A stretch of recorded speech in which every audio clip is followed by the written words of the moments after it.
नमस्कार दोस्तों, आप सबका बहुत बहुत स्वागत है मेरे यूट्यूब चैनल में। आज हम बात करेंगे माता सीता को वनवास किस घटना के कारण मिला। चलिए इस विषय पे बात करते हैं। यह प्रश्न हम सभी के मन में उठता है कि आखिर किस कारण भगवान श्री राम को माता सीता का त्याग करना पड़ा था। आखिर क्यों माता सीता को वन में अकेले जाकर रहना पड़ा था। आखिर ऐसी क्या घटना थी जिसके परिणाम स्वरूप प्रभु श्री राम तथा माता सीता हमेशा के लिए मानव जीवन में अलग हो गए थे। तो चलिए इसके बारे में बात करते हैं। जब प्रभु श्री राम ने रावण का अंत कर दिया, तब उनका वनवास के पश्चात अयोध्या आगमन हुआ। इसके पश्चात बड़ी धूमधाम से उनका राज्याभिषेक किया गया तथा उन्होंने प्रतिज्ञा ली कि अब से उनका कोई भी निजी जीवन नहीं है तथा वे हर कार्य अपनी प्रजा के हित के लिए ही करेंगे। उनकी प्रजा किसी भी समय उनके सामने अपने दुख, समस्या इत्यादि लेकर आ सकती है तथा न्याय मांग सकती है। एक दिन जब श्री राम माता सीता तथा अपने परिवार के साथ बैठे हंसी ठिठोली कर रहे थे, तभी उन्हें अपने सैनिक के द्वारा गुप्तचर के आने का पता चला। जब उन्होंने गुप्तचर से राज्य की स्थिति पर चर्चा की, तब उन्होंने बताया कि कल रात एक महिला राजभवन के द्वार पर आई थी। वह न्याय मांग रही थी, लेकिन प्रहरी ने उसे सुबह आने का कहकर वापस भेज दिया। इस पर वह महिला क्रुद्ध हो गई तथा वहां से चली गई। गुप्तचर ने उसका पीछा किया, लेकिन कुछ समय के पश्चात वह आंखों से ओझल हो गई। इस पर प्रभु श्री राम रुष्ट हो गए और आर्य सुमन से इसके बारे में प्रश्न किया। उन्होंने ऐसी घटना फिर से घटित नहीं होने का आदेश दिया। इसके पश्चात श्री राम ने उस गुप्तचर को बुलाया तथा उससे कहा कि उसने उस महिला को कल बिना न्याय मिले जाने दिया तथा उसका पता भी नहीं लगाया।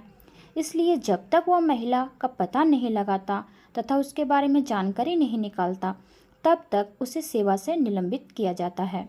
श्री राम का आदेश पाकर वह उस महिला को खोज में निकल गया। श्री राम ने उसे उस घटना की संपूर्ण सूचना एकत्रित करने के पश्चात ही स्वयं को मुख दिखाने की आज्ञा दी थी।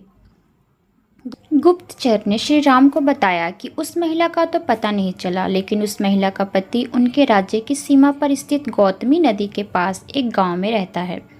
उसने बताया कि उसके पति ने उसे स्वीकार करने से मना कर दिया है, क्योंकि वह अपने मायके से आते हुए एक रात कहीं रुक गई थी। इसका कारण पूछने पर गुप्तचर ने बताया कि गांव में पता कर चला है कि वह स्त्री सभी को एक ही कारण बता रही है कि अपनी मां के घर से अपने पति के घर वापस आने के लिए उसे रास्ते में एक नदी पार करनी पड़ती है।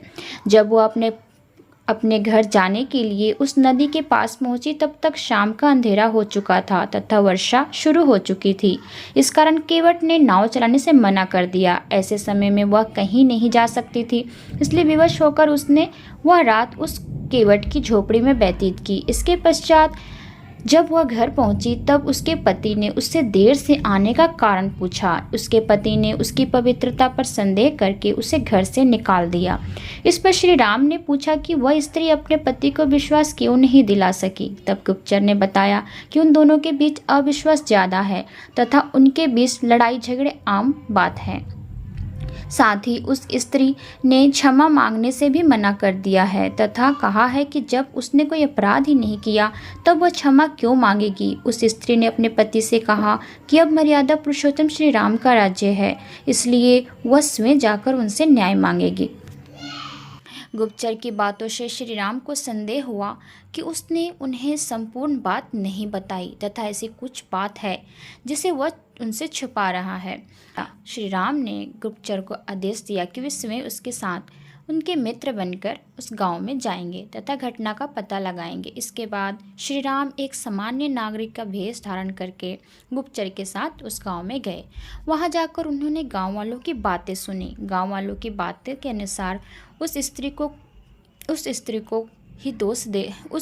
ही सभी दोष दे रहे थे तथा इसके लिए अपने राजा श्री राम पर भी प्रश्न उठा रहे थे। उन्होंने श्री राम के द्वारा माता सीता को अपनाने पर भी प्रश्न उठाया, क्योंकि रावण के महल में इतने दिन रहने के पश्चात भी उन्होंने सीता माँ को अपना लिया।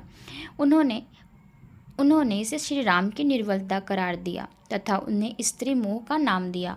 गांव वालों के अनुसार इसके कारण सभी स्त्रियों के लिए इसके लिए और प्रोत्साहन मिला है। इसका लाभ कई स्त्रियां अनुचित कार्य करने के लिए भी उठा सकती हैं। एक राजा के द्वारा किए गए कार्यों का प्रभाव प्रजा पर भी पड़ता है, इसलिए इसके लिए उन्होंने राजा राम को दोष दिया।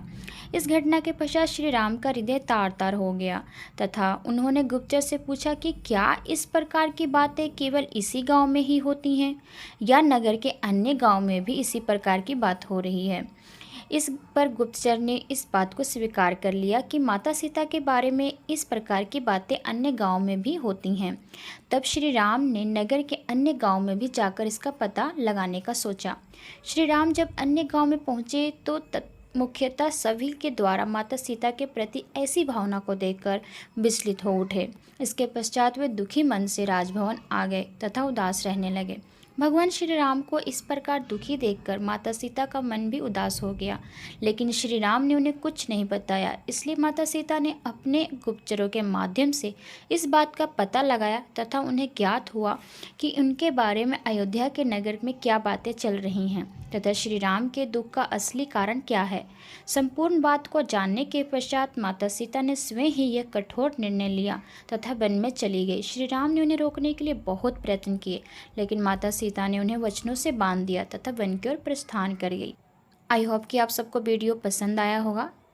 आप सबका बहुत बहुत धन्यवाद कि आप ये वीडियो वॉच कर रहे हैं। अगर वीडियो पसंद आई है तो जय माता दी ज़रूर लिखें। जय सीता माता की।